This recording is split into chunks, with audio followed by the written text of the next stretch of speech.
O tema desta sessão é Destruindo Fortalezas. E é uma sessão que vai lidar com a guerra espiritual. Antes de tudo, precisamos entender por que é que há guerra espiritual. Quem está lutando contra quem, de que lado estamos? Quero ir, em primeiro lugar, para Mateus capítulo 12, uma passagem sobre o ministério de Jesus, que traz à tona o fato básico de que existem dois reinos espirituais invisíveis, que estão em guerra um com o outro. Um é o reino de Satanás e o outro é o reino de Deus. Imagino que a maioria não tenha nenhum problema com o conceito de que Deus tem um reino. Alguns podem não estar cientes de que Satanás tem um reino, mas tem, e é muito importante para nós como cristãos, que entendamos a natureza do seu reino e como ele opera. Porque se estamos no reino de Deus, por meio de Cristo, estamos automaticamente em guerra com o reino de Satanás. Entendem? Suponham que eu era um cidadão da Austrália e a Austrália estava em guerra com a Nova Zelândia. Deus nos livre disso. Confiamos que tal coisa nunca entrará na mente das pessoas. Mas, se fosse assim, então, como cidadão da Austrália, eu estaria automaticamente em guerra com a Nova Zelândia, porque pertenço a uma nação que está em guerra com outra nação. Assim, se o reino de Deus está em guerra com o reino de Satanás, e estamos no reino de Deus, então não temos opções. Estamos automaticamente em guerra com o reino de Satanás. E é muito importante sabermos disso, compreender a natureza da guerra. Deixe-me ler esta passagem de Mateus capítulo 12. Começando no versículo 24. Jesus acabara de curar um homem surdo e mudo, ao expulsar o espírito maligno que o deixou surdo e mudo. Sabiam que os espíritos malignos fazem as pessoas ficarem surdas e mudas? Bem, quando estávamos no Paquistão, há cerca de 4 anos, estávamos a ministrar aos paquistaneses, naturalmente, e Deus abriu uma porta maravilhosa porque o Paquistão é 98% muçulmano. Tivemos a liberdade de realizar reuniões públicas e reuniram-se cerca de 16 mil pessoas. A razão pela qual eles se reuniram, havia uma razão, porque eles ouviram que oraríamos pelos enfermos. Essa foi a razão principal pela qual a maioria deles veio. E no decorrer da ministração, a Ruth e eu mergulhamos numa multidão de homens que estava diante de nós à espera de receber a oração.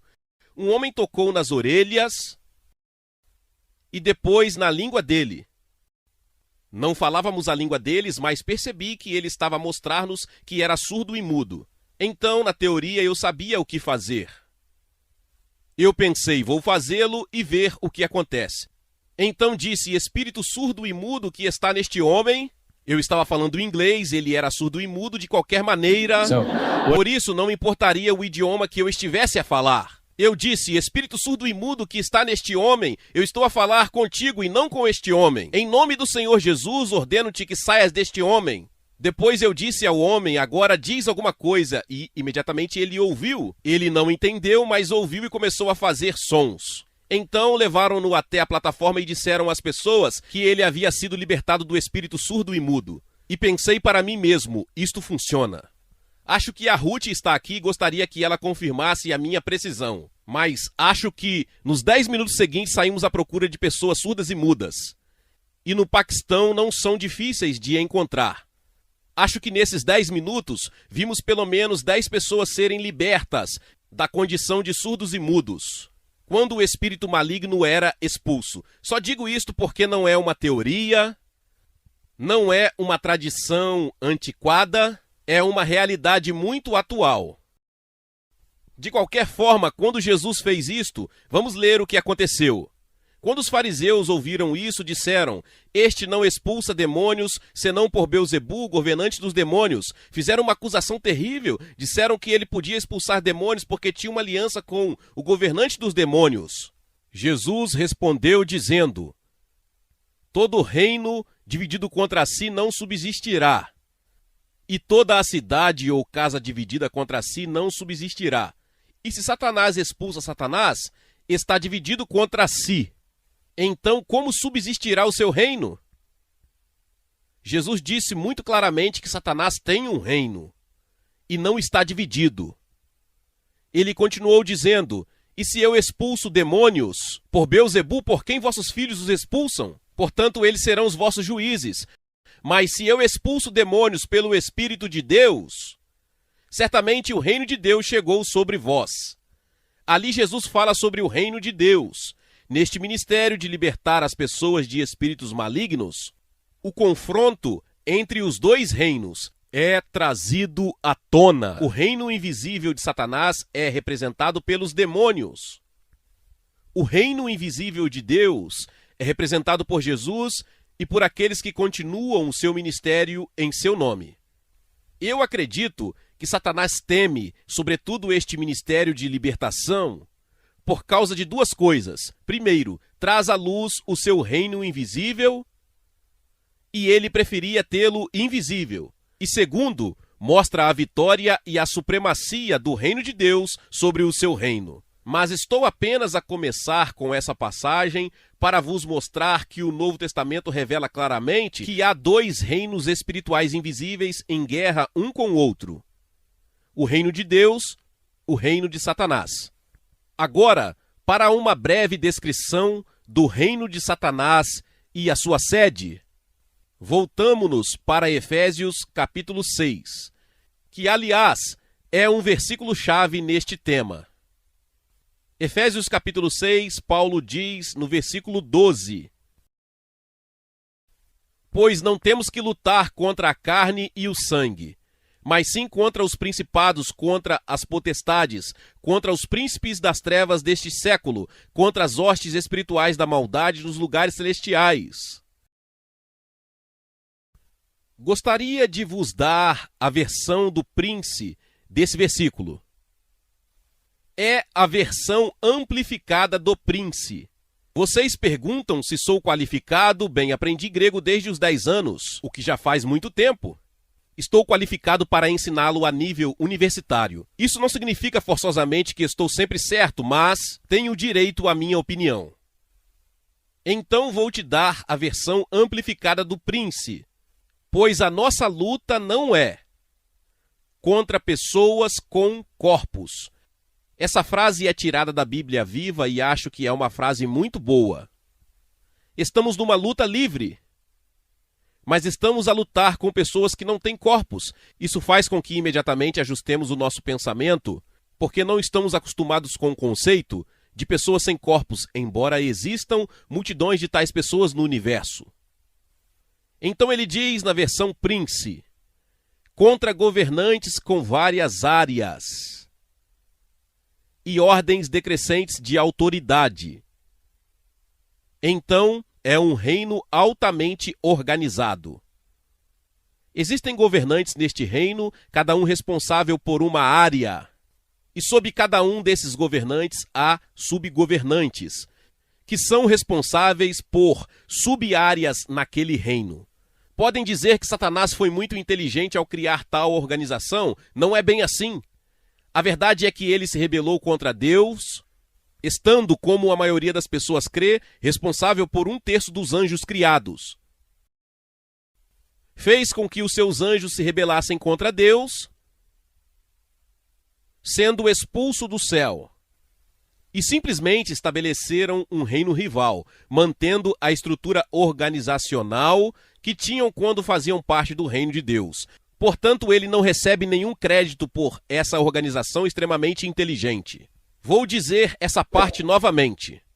A nossa luta não é contra pessoas com corpos, mas contra governantes com várias áreas e ordens decrescentes de autoridade. Contra os dominadores do presente mundo das trevas. E eu usei deliberadamente a palavra dominar porque a palavra grega é uma palavra muito poderosa. E escolho a palavra dominar, porque Deus nunca domina ninguém. Onde quer que encontrem dominação, é algo satânico. Não é assim que Deus governa as pessoas.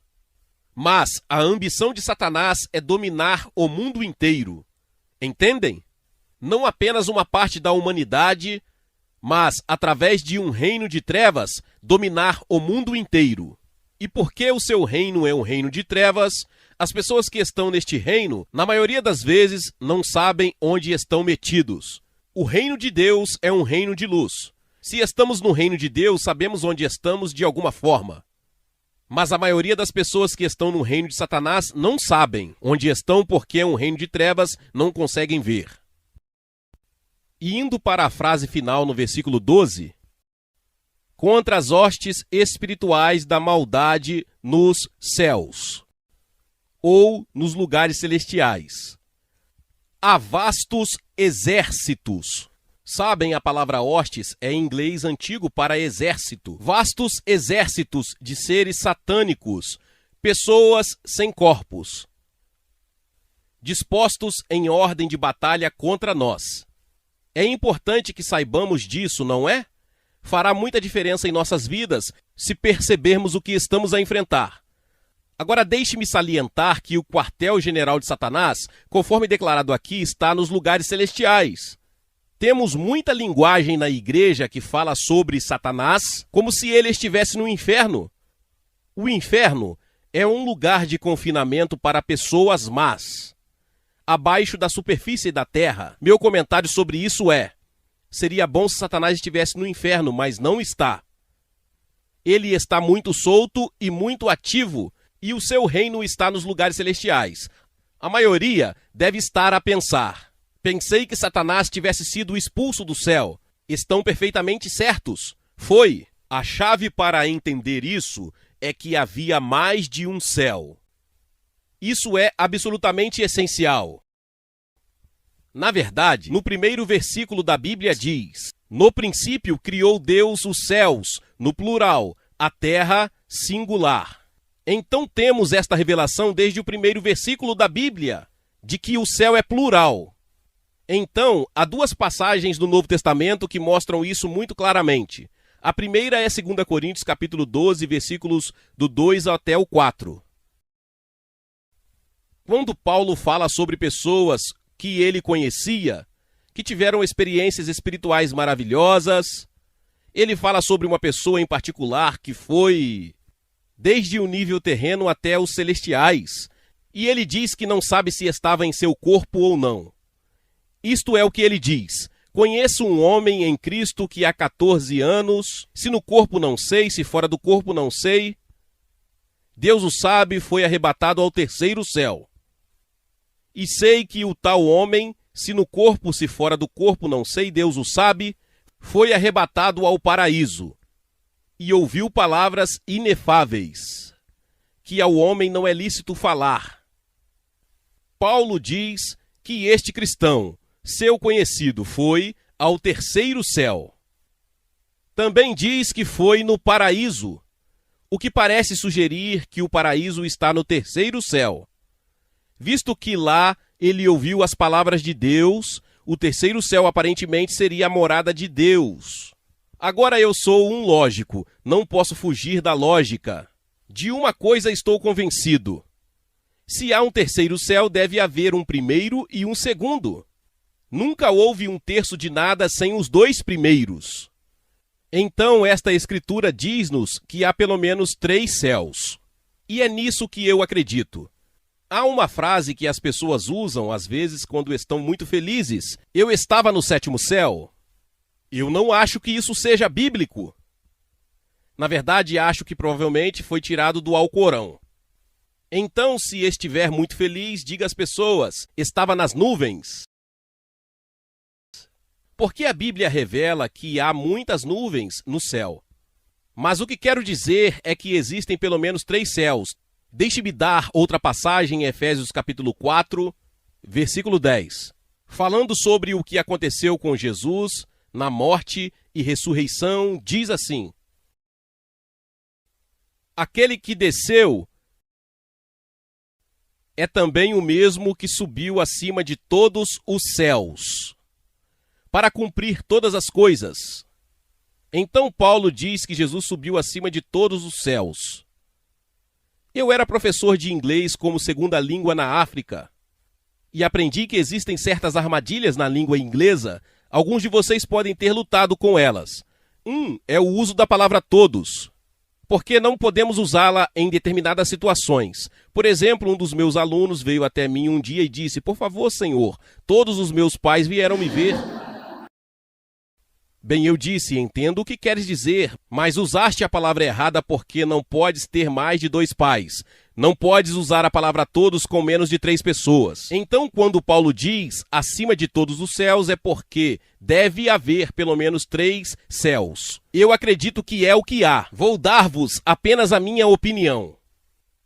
E não estou a afirmar que isto é realmente bíblico, mas parece-me que o terceiro céu é o céu da morada de Deus, é o céu sagrado. E lembre-se que Deus habita acima, por cima do céu. Isso é declarado em muitos lugares. Então, o primeiro céu eu sugeria que poderia ser o céu visível que vemos, o sol, a lua e as estrelas.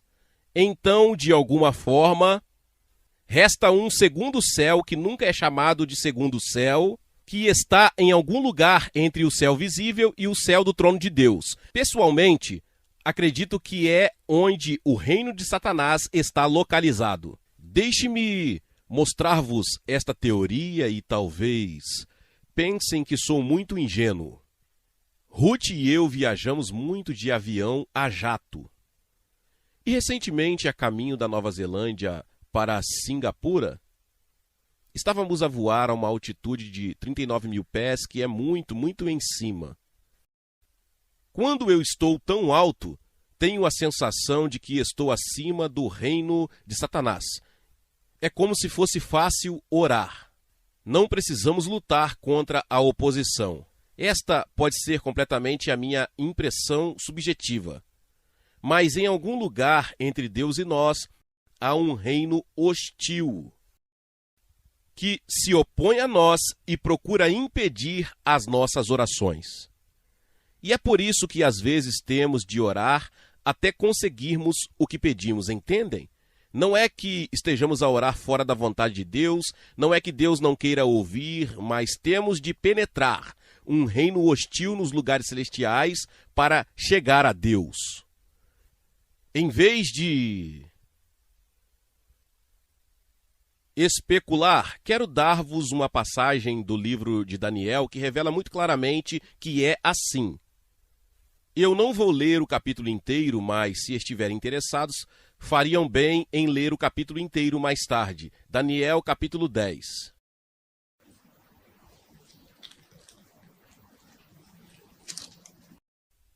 Este capítulo relata como Daniel reservou um período de 3 semanas para uma oração especial. E ele fez o que chamamos de jejum de Daniel. Ele não desistiu de toda a comida, apenas comeu a comida mais simples, não bebeu vinho e não comeu carne. E ele estava de luto diante de Deus, em nome de seu povo Israel, que era cativo de um império gentio. E ao cabo de 3 semanas, um anjo muito glorioso veio a ele com a resposta à sua oração, uma revelação de Deus do que seria o futuro de seu povo, que consiste em Daniel capítulos 11 e 12. Mas o anjo disse-lhe: no primeiro dia em que começastes a orar, a oração foi ouvida e eu fui enviado com a resposta à tua oração. Mas, disse ele, levei 3 semanas para passar pelos lugares entre o trono de Deus e Daniel na terra. Fui contestado por anjos satânicos, e eu tive de abrir caminho à força através desses anjos. Então é muito claro que na época de Daniel, em algum lugar entre o trono de Deus e a terra, havia este reino satânico. Acredito que ainda existe. Ainda está lá quando Paulo escreveu Efésios 6, verso 12, que foi pelo menos 30 anos após a morte, ressurreição e ascensão de Jesus. Em outras palavras, qualquer que fosse a situação, ele não foi alterado pela morte, ressurreição e ascensão de Jesus. Jesus ascendeu muito acima do reino de Satanás. Mas o reino de Satanás continuou no seu lugar. Então o anjo disse a Daniel: eu vim com a resposta à tua oração, e quando eu for embora vou ter que abrir caminho através dos mesmos anjos e vou ter de lutar contra outros anjos satânicos. O anjo que veio a Daniel disse: no caminho para cá, o príncipe do reino da Pérsia resistiu-me 21 dias. Por 21 dias, anjos lutaram nos lugares celestiais. E ele também fala sobre os reis da Pérsia. Na linguagem da King James, que é a usada aqui, vejo que o príncipe era o governante supremo, os reis eram subgovernantes. Mas todos eles estavam preocupados com o reino ou o império da Pérsia, que naquela época era o maior e mais poderoso império da Terra. Tinha 127 províncias. Então Satanás tinha um super anjo que era responsável por todo o reino da Pérsia. Mas este super-anjo tinha outros anjos que eram responsáveis por diferentes áreas dentro do reino da Pérsia. Isto para mim não é uma teoria, porque vi em muitas situações e casos como este princípio funciona. Por exemplo, suponhamos que havia grandes cidades no Império da Pérsia, e havia. Acho que havia um subanjo em cada cidade principal. Viajando de cidade em cidade, de lugar em lugar, aprendi que para ser eficaz no ministério numa determinada cidade, muitas vezes tenho de identificar o poder satânico específico que está a trabalhar naquela cidade, e é diferente de cidade para cidade. Haviam muitas nacionalidades diferentes no Império Persa. E a minha opinião é que muitas vezes há um reino satânico em particular sobre um determinado grupo racial, como os Estados Unidos, que é formado por muitos grupos raciais diferentes. E onde moro há mais de 20 anos, a minha opinião clara é que diferentes grupos raciais têm diferentes poderes satânicos sobre eles. E ao lidar com esses grupos raciais espiritualmente, torna-se importante identificar o poder que está sobre eles. Por exemplo, como todos sabem, há muitos afro-americanos na América. Não tenho preconceito com os negros. Eu amo-os. Tenho uma filha negra. Mas eles são descendentes de pessoas que foram levadas para lá como escravas. Eu compartilhei isso com os americanos negros. Percebemos que a maioria dos cristãos negros só pode ir até certo ponto. E algo parece detê-los. Eu partilhei a minha opinião de que vieram como escravos. Foram politicamente emancipados, mas nunca espiritualmente emancipados. Ainda estão sob um espírito de escravidão.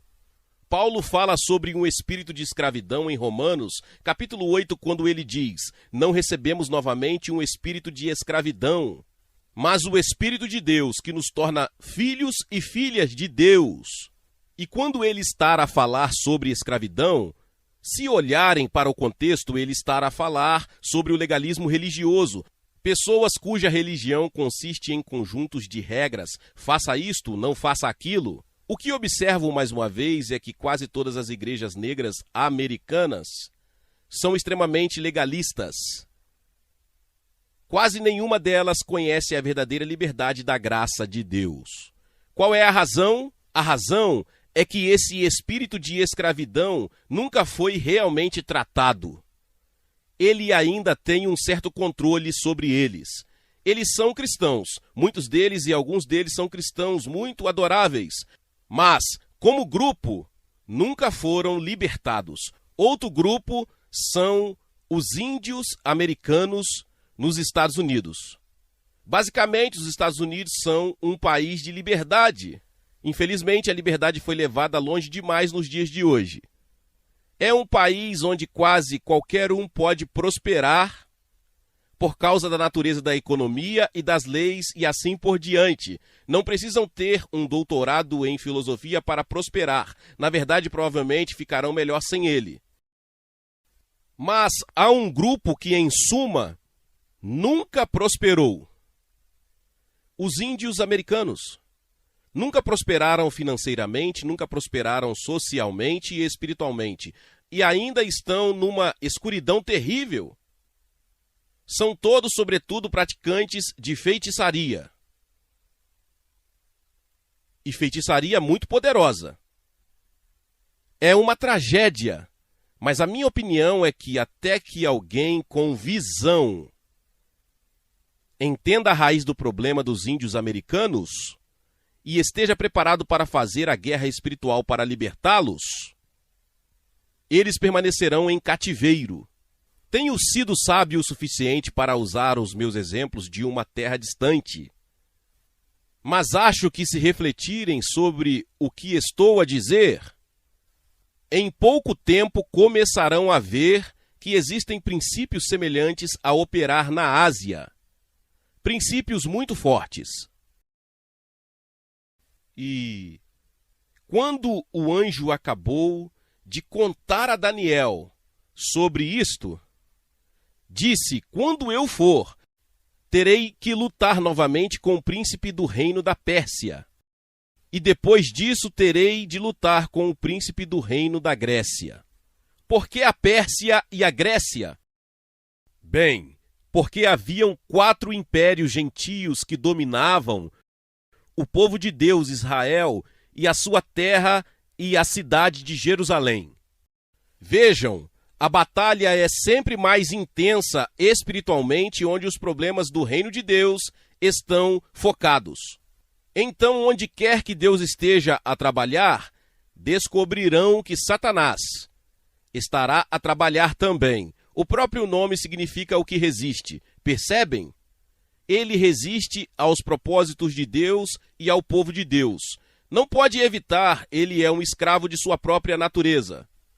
Assim, haviam 4 impérios gentios sucessivos que dominavam Israel: Babilônia, Pérsia, Grécia e Roma.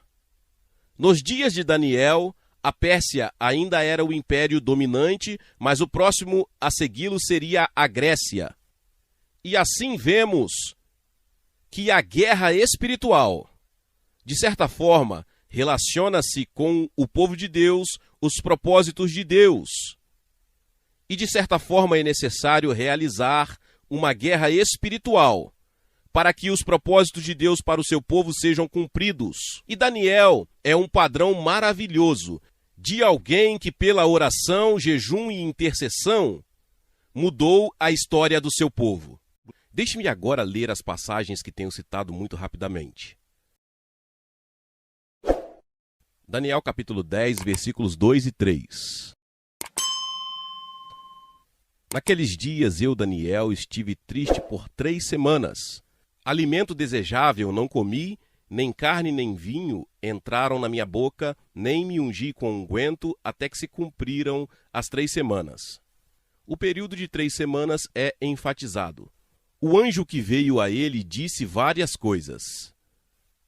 E no versículo 12, isto foi o que ele disse: não temas, Daniel, porque desde o primeiro dia em que aplicaste o teu coração a compreender e a humilhar-te perante o teu Deus, são ouvidas as tuas palavras. Excuse me. E eu vim por causa das tuas palavras. Mas o príncipe do reino da Pérsia resistiu-me 21 dias. E eis que Miguel, um dos principais príncipes, veio ajudar-me, pois fui deixado ali sozinho com os reis da Pérsia. Então, em algum lugar no caminho entre Deus e Daniel, foi contestado pelo príncipe do reino da Pérsia por 21 dias. E no fim, outro anjo de Deus, o arcanjo Miguel, teve de vir e juntar-se ao conflito. Se continuarem a ler em Daniel, Miguel é chamado de grande príncipe ou anjo que defende os filhos do seu povo, isto é, Israel. Então, por uma questão de interpretação bíblica, isto é útil. Onde quer que Miguel estivesse em cena, Israel é o centro do palco da história humana. Porque ele é o anjo especial que tem o trabalho de cuidar de Israel, e acreditem, esse é um trabalho muito difícil. Continuando, ele diz no versículo 20 de Daniel capítulo 10: Sabes por que eu vim a ti? Agora, pois, tornarei a pelejar contra o príncipe dos persas. Em outras palavras, a batalha ainda não acabou. E saindo eu, eis que virá o príncipe da Grécia. Esse é o próximo grande império gentio. E podem entender que por trás da história desses impérios humanos, existem forças satânicas em ação que realmente são a explicação do que acontece. Não podem realmente entender completamente a história humana se só olharem apenas no nível humano horizontal, porque as forças reais que determinam os destinos das nações e das pessoas estão nos lugares celestiais. E então ele diz no versículo 21 de Daniel capítulo 10: Mas eu te declararei o que está registrado na Escritura da verdade, e ninguém há que me ajude contra aqueles, senão Miguel, vosso príncipe, novamente, o arcanjo Miguel. Vamos para o primeiro versículo do próximo capítulo, que faz parte da mesma mensagem. Eu, pois, no primeiro ano de Dário, o Medo, levantei-me para animá-lo e fortalecê-lo. Há um exemplo claro da intervenção dos anjos na história humana. Por que o anjo de Deus defendeu Dário? A resposta é porque o povo de Deus, Israel, foi capturado e escravizado pelo Império da Babilônia. E Dário era o governante do Império Persa que destruiu o Império da Babilônia e libertou o povo de Deus para retornar à sua terra, que era o propósito de Deus. Então, por trás de todas as forças humanas e do plano horizontal, há um plano vertical e há forças angelicais, tanto anjos de Deus como anjos de Satanás que estão em ação. E a história humana deve ser explicada pela intervenção de todas essas forças. Por que somos importantes como cristãos? É porque Deus nos deu, e somente a nós, as armas pelas quais podemos intervir nesta guerra espiritual. Os governantes têm exércitos e armas que irão lidar com outras nações.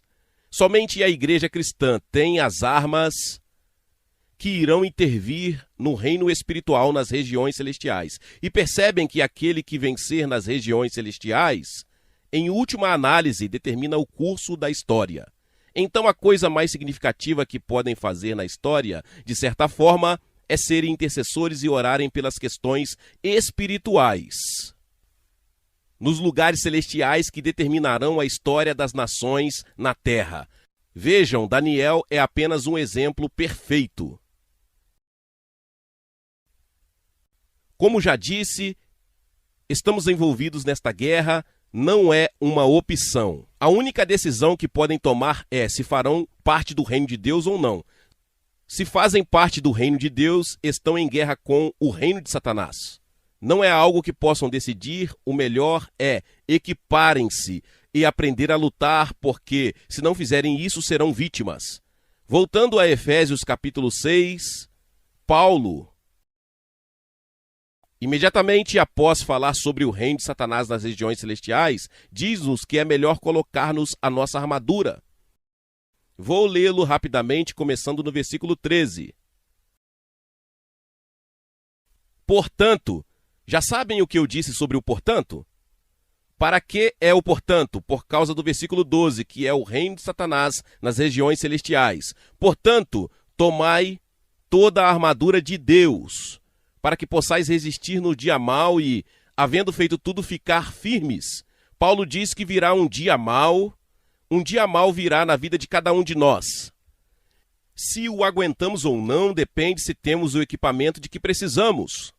E então Paulo lista a armadura, e esta é tirada da armadura de batalha de um legionário romano daqueles dias, esta é a imagem. Existem 6 itens principais da armadura que veremos muito rapidamente, não vamos comentar sobre eles. Estai, pois, firmes, tendo cingidos os vossos lombos com a verdade. Tem um cinto que usam na cintura e é a verdade. E vestida a couraça da justiça, tem uma proteção sobre o vosso peito que protege o coração. E é a justiça, não a justiça das obras, mas a justiça da fé. E depois diz, e calçado os pés na preparação do evangelho da paz. Tem sandálias que protegem os vossos pés e permitem marchar rápido e longe. O que os legionários romanos fariam. Qual é a proteção dos vossos pés? É a preparação do evangelho da paz. Deixe-me só dizer, se quiserem mais informações, tenho uma gravação na minha lista de gravações de vídeos que trata de cada uma dessas peças da armadura de Deus. Como se chama? Não me lembro neste momento. De qualquer forma, está disponível em algum lugar. Agradeço ao nosso querido irmão Derek Jacob. Muito bem. Digo isto não porque quero apressar isto, mas porque quero passar da defensiva para o ataque, percebem? Se eu ficar atolado na defesa, nunca chegaremos ao ataque. Tomando sobretudo o resto, o escudo da fé. Este escudo é grande em forma de porta, que pode proteger cada parte do corpo da pessoa das flechas do inimigo. E depois diz, tomai também o capacete da salvação. Que parte do corpo o capacete protege? A vossa cabeça. O que a vossa cabeça representa? Os pensamentos, isso mesmo. E é tão importante como saibamos como proteger os nossos pensamentos. Deus providenciou um capacete. Aqui é chamado de capacete da salvação, em 1 Tessalonicenses 5:8 é chamado o capacete e por capacete a esperança da salvação. Sabem o que protege a vossa mente? Esperança. Temos que ser otimistas. Se você for um pessimista, a vossa mente fica aberta aos ataques de Satanás. Tenho outra mensagem sobre isso porque é algo que aprendi com a experiência. Nasci e cresci pessimista. Sofri agonias na minha mente até que aprendi que tinha de mudar e que tinha um capacete que protegeria a minha mente. Muito bem. O capacete da salvação e a espada do Espírito, que é a palavra de Deus, a palavra falada de Deus. Observem que tem 6 itens de equipamento, todos são defensivos, exceto o último, a espada, que é uma arma de ataque que só vai até onde o braço pode alcançar. Mas a 7ª arma é a arma que está no versículo 18. Orando em todo o tempo, com toda a oração e súplica no Espírito, é com ela que podemos alcançar e atacar o reino de Satanás nas regiões celestiais. É com a arma da oração no Espírito. Então temos 7 equipamentos, 5 são defensivos. E o 6º é a espada que só pode alcançar até onde o braço alcança. O 7º é o que eu chamo de míssil balístico intercontinental de Deus. O que é isto?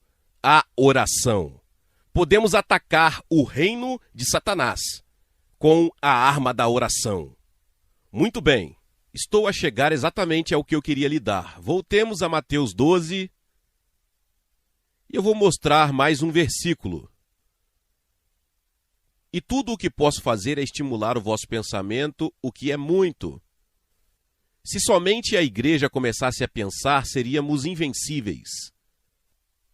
Sempre me impressionou o fato de Martinho Lutero ter iniciado a reforma protestante através da fixação de 95 teses. Ele não fixou as respostas, apenas os fez começar a pensar.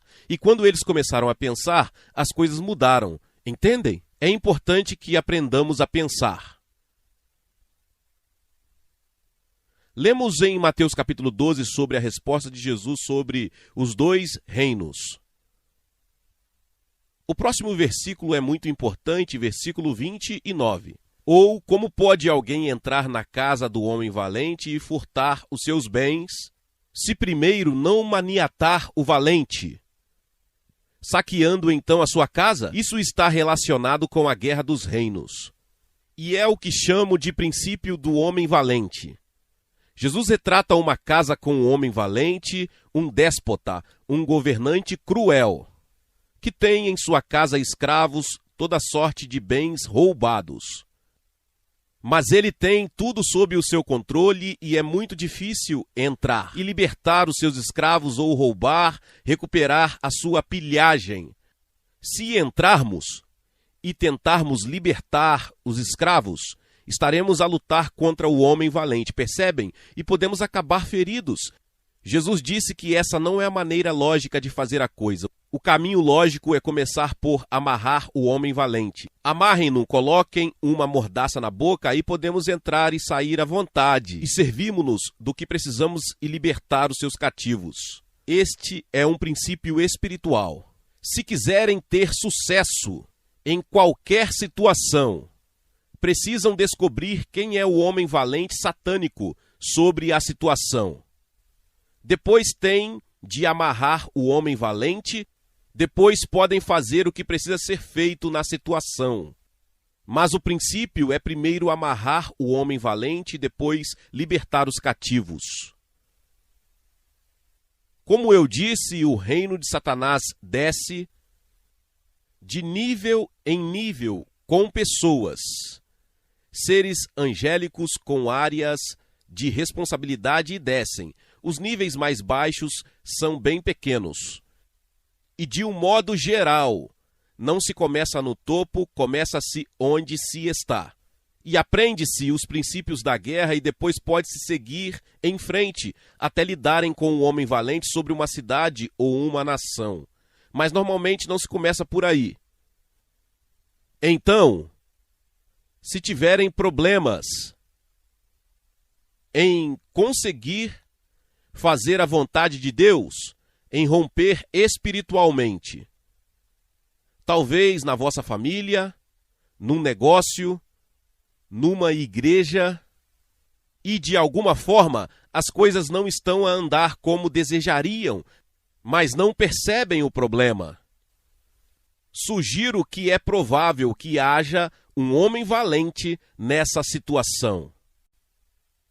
E não serão realmente bem-sucedidos até lidar com o homem valente.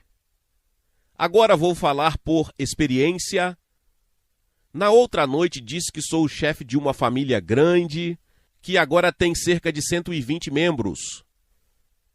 A nossa família é composta de filhos adotivos.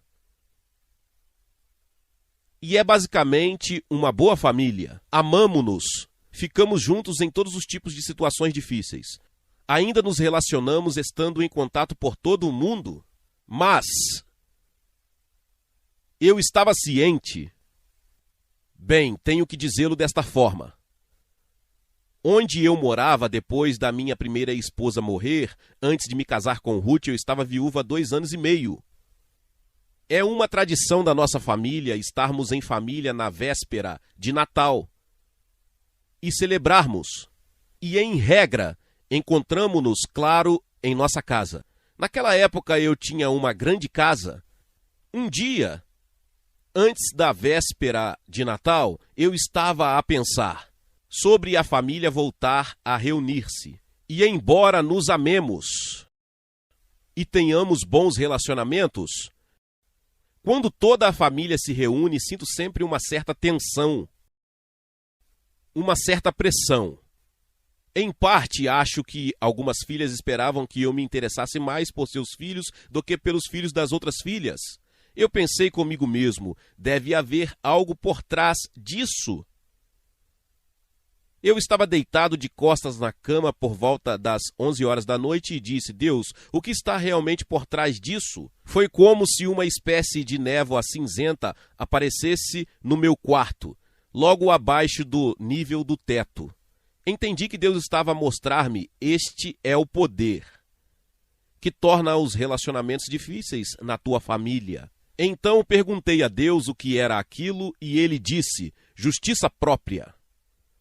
Ponderei um pouco, pensei na minha primeira esposa. Ela era uma cristã maravilhosa, mas como muitos cristãos maravilhosos, ela preocupava-se muito em fazer a coisa certa e ocupava-se muito com o fazer a coisa certa. E é isso um passo em direção à justiça própria. Então pensei em mim e disse: certamente combina comigo. Vi que a nossa família estava, a certo ponto, sob a influência de um espírito de justiça própria, porque eu e a minha primeira esposa estávamos abertos a isso. Percebem? Os pais numa família devem ser o guarda-chuva espiritual que protege a família. Mas se houver um buraco no guarda-chuva, as coisas que não deveriam entrar passam, entendem? Pensei que a primeira coisa que tinha de fazer era arrepender-me, renunciar à justiça feita por mim mesmo, porque não se pode fazer muito pelos outros quando também temos o problema. E assim o fiz. E disse: Deus, permite que esse poder de justiça própria sobre a nossa família seja quebrado em nome de Jesus. Quando nos reunimos no dia seguinte, foi bem diferente. Aquilo que nos pressionava simplesmente já não estava lá. Então, isso é apenas um exemplo. Podem tê-lo num negócio, ou serem empresários cristãos, pode ser que queiram usar as vossas finanças e os vossos talentos para o Senhor, mas de alguma forma o negócio nunca prospera como deveria. E só quando estão a ponto de dar a volta ficam frustrados. Gostaria de sugerir que provavelmente há um homem valente no vosso negócio. Não sei exatamente o que poderia ser, nem é suposto saber. Você é que tem que descobrir. Não ando por aí a resolver os problemas de toda a gente, mas tento dizer às pessoas como resolver os próprios problemas. Agora deixe-me dizer, e quando falamos das nações, o mesmo é verdade. O irmão Warren está aqui em algum lugar. Eu estava na Nova Zelândia, que é uma nação que conheço bem, visitei provavelmente pelo menos 10 vezes. Amo o povo da Nova Zelândia, mas estava lá numa reunião há alguns anos a ensinar sobre isso. E perguntaram-me qual é o homem valente sobre a Nova Zelândia. Eu respondi que não era o meu papel dizer-lhes, eles é que tinham que descobrir, eles eram os líderes. Mas continuaram, então pensei que Deus talvez pudesse me mostrar. E senti que Deus me havia mostrado. Havia um amigo meu, um conhecido cristão da Nova Zelândia, chegou atrasado à reunião, por isso estava sentado ao fundo, com a filha ao seu lado. Eventualmente pressionaram-me e eu disse: bem, se querem saber, acredito que o homem valente sobre a Nova Zelândia é a indiferença. São um povo muito amigável e caloroso, mas ainda assim não levam a vida a sério. A atitude deles é que tudo dará certo no fim. Na verdade, o que dizem na Nova Zelândia é: ela estará certa, Jack. Bem, o homem que entrou e estava sentado lá atrás, no momento em que eu disse isso, virou-se para a filha e disse que era a indiferença. E eu tenho de dizer que desde então até agora, a Nova Zelândia está em declínio a nível político, social e espiritual. E qual é o problema? Indiferença, isso mesmo. E até que os cristãos da Nova Zelândia resolvam esse problema, acho que eles não vão ser realmente capazes de lidar adequadamente com toda a situação. Temos australianos aqui. E sou ousado, estive na Austrália e deparei-me com o mesmo problema. Bem, eu disse, se quiserem saber no que eu acredito, o problema espiritual da Austrália é a rejeição. Tem que ter cuidado com o que dizem aos australianos, mas, como sabem ou talvez não, ela foi fundada como uma colônia penal. Os prisioneiros tiveram a oportunidade de ir para a Austrália ou foram forçados a ir para a Austrália. Então, encontramos, no fundo do pensamento do povo australiano, está este sentido. Éramos meio que párias, éramos rejeitados. E Deus deu a mais bela profecia quando eu estava a ensinar sobre isto a um irmão na Austrália, a um irmão da Nova Zelândia na Austrália. E ele disse que Deus ia curar aquela nação, Deus teve compaixão. De fato, Deus a chamou de nação nascida de cadeias. Mas ele disse que iria quebrar essas correntes, acredito nisso. Acredito que há um tremendo avivamento a vir para a Austrália num futuro próximo. Poderíamos continuar. Qual é o homem valente sobre os Estados Unidos? Claro, existem muitas forças na nação, mas eu diria que é essencialmente rebelião. Percebem, os Estados Unidos foram concebidos em rebelião. É uma coisa incrível. Na história, nós britânicos falamos sobre a Guerra da Independência Americana. Os americanos chamam-na de Revolução Americana. É simplesmente surpreendente. Não estou a criticar aqueles que se revoltaram. Se eu fosse britânico, na época de George Washington, teria feito o mesmo. Mas o fato é que a nação foi concebida em rebelião. E há algo que se aproxima muito da rebelião. Quantos de vocês sabem o que é? A rebelião é como o pecado da feitiçaria, isso mesmo. E o outro forte poder sobre os Estados Unidos é a feitiçaria. Isso são apenas exemplos simples. Meu Deus, como me meti nisto? De qualquer forma, qual é o problema dos ingleses? De novo, os britânicos são pessoas complicadas.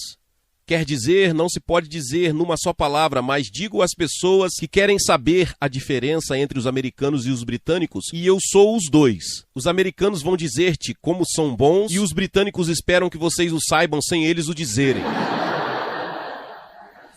E não tenho dúvidas de que o homem valente sobre a Grã-Bretanha é o orgulho.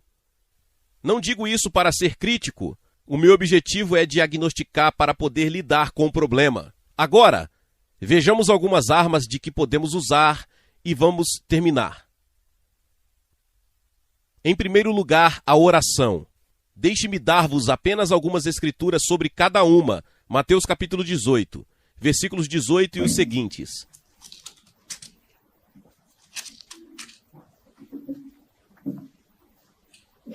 Jesus estará a falar: em verdade vos digo que tudo o que ligardes na terra será ligado no céu, e tudo o que desligardes na terra será desligado no céu. É uma declaração tremenda. O grego, na verdade, diz que tudo o que ligares na terra terá sido ligado no céu. Então, no momento em que ligamos na terra, está ligado no céu. Entendem? Temos o poder de intervir no reino celestial. Se cumprirmos as condições na terra, podemos ligar algo na terra que está ligado no céu. Ou, tudo que desligarmos na terra será desligado no céu. Se um grupo de pessoas, uma família, uma comunidade, ou mesmo uma nação, estão ligados por certas forças espirituais, se atendermos às condições da terra, podemos soltá-los, e o que soltarmos na terra será solto no céu. Noutras palavras, Jesus diz: ligamos na terra e quando menos esperamos, ela é ligada no céu. De certa forma, não estamos à espera de Deus. Deus está à nossa espera. Uma atitude de passividade dificilmente agrada a Deus. Mas Jesus impõe algumas condições. Também vos digo que, se 2 de vós concordarem na terra, acerca de qualquer coisa que pedirem, isso lhe será feito por meu Pai que está nos céus. Então a palavra concordar em grego é sinfonizar ou harmonizar. Assim, ligada à promessa de ligar e desligar, está a condição de poder harmonizar. Se 2 pessoas se harmonizarem em oração e pedirem alguma coisa, elas conseguirão. Mas não é fácil harmonizar. Acho que a razão dessa promessa é porque a única forma de harmonizar é através do Espírito Santo. E se harmonizarmos pelo Espírito Santo, harmonizaremos com o que Deus quer. Mas é um tremendo desafio, especialmente para casais cristãos. Se um marido e uma mulher conseguem harmonizar-se, obtêm tudo o que pedem. Mas não é fácil harmonizar. Quantos concordam com isso? É muito fácil estar quase em harmonia, mas musicalmente quase em harmonia é horrível. E descobrirão que o diabo lutará contra a vossa harmonização de todas as maneiras que puder, porque tem medo que isso aconteça. E depois diz: ação de graças. Essa é outra arma tremenda. Deixe-me salientar-vos algo muito interessante sobre o ministério de Jesus.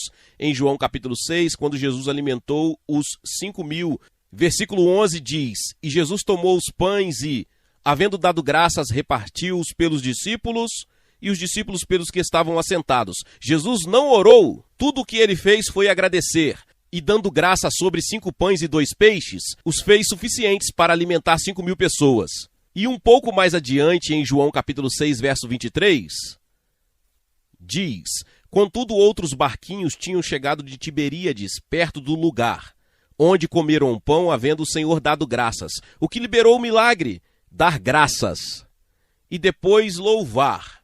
Salmo 8, versículo 2, Deus diz: da boca das crianças e dos que mamam, por causa dos teus inimigos, para fazer calar ao inimigo e ao vingador. Quem é o inimigo e o vingador? Satanás, isso mesmo, porque ele precisa ser silenciado. O que está a fazer? O tempo todo. Ele está a acusar-nos diante do trono de Deus, porque Deus não o silencia. Porque Deus diz: eu dei-te as armas para silenciá-lo.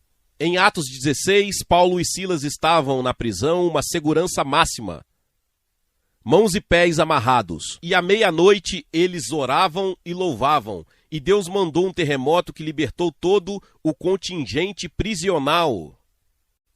E abriu todas as portas. O que liberou aquele terremoto? Louvor, isso mesmo. E a proclamação. Eu e Ruth estamos a aprofundar isto ultimamente. Percebem? Moisés foi chamado por Deus para ir e libertar Israel do Egito. Ele disse: Deus, eu não tenho nada. Deus pergunta: o que é isso na sua mão? Ele responde: é apenas o cajado de pastor. Deus disse para jogá-lo no chão e ele transformou-se numa cobra. Moisés fugiu do seu próprio cajado, não percebeu o poder que tinha em suas mãos. Deus disse-lhe que tudo o que precisava para libertar Israel era aquele cajado. Volte e use-o, se lerem a história. Com aquele cajado, Moisés arrancou o domínio do Egito das mãos do faraó e assumiu em nome de Deus e conseguiu a libertação de Israel. Vocês dizem: não tenho nada. Deus diz: o que tem na vossa mão? Uma Bíblia. É tudo o que precisam. Peguem nesse cajado e estiquem-no. Como vão esticar o cajado? Proclamando o que a Bíblia diz sobre vocês. A Ruth e eu diríamos: não passamos um dia sem fazermos uma proclamação. Querida, temos cerca de 39 segundos. Vamos proclamar 2 Coríntios? Não. Deuteronômio 25 pode ser? Versículos Deuteronômio 33, 25, certo? Esta é a nossa proclamação, com isto encerramos. Seja de ferro e de metal o teu calçado, e a tua força seja como os teus dias. Não há outro, ó Jesurum, semelhante a Deus, que cavalga sobre os céus para a tua ajuda, e com a sua majestade sobre as mais altas nuvens. O Deus eterno é a tua habitação, e por baixo estão os braços eternos. E ele lançará o inimigo de diante de ti, e dirá: destrói-o. Com isto terminamos. Glória a Deus, louvado seja o nome do Senhor. Que palavra poderosa. Talvez você chegou até aqui e ouviu esta palavra e ainda não é inscrito aqui no canal. Se inscreva aqui no canal e ative o sininho das notificações. Todos os dias são postados vídeos abençoados aqui no canal para te abençoar. Deixe também o seu like e não se esqueça de compartilhar esta palavra com mais pessoas. Meus irmãos e minhas irmãs, nos vemos nos próximos vídeos. Amém.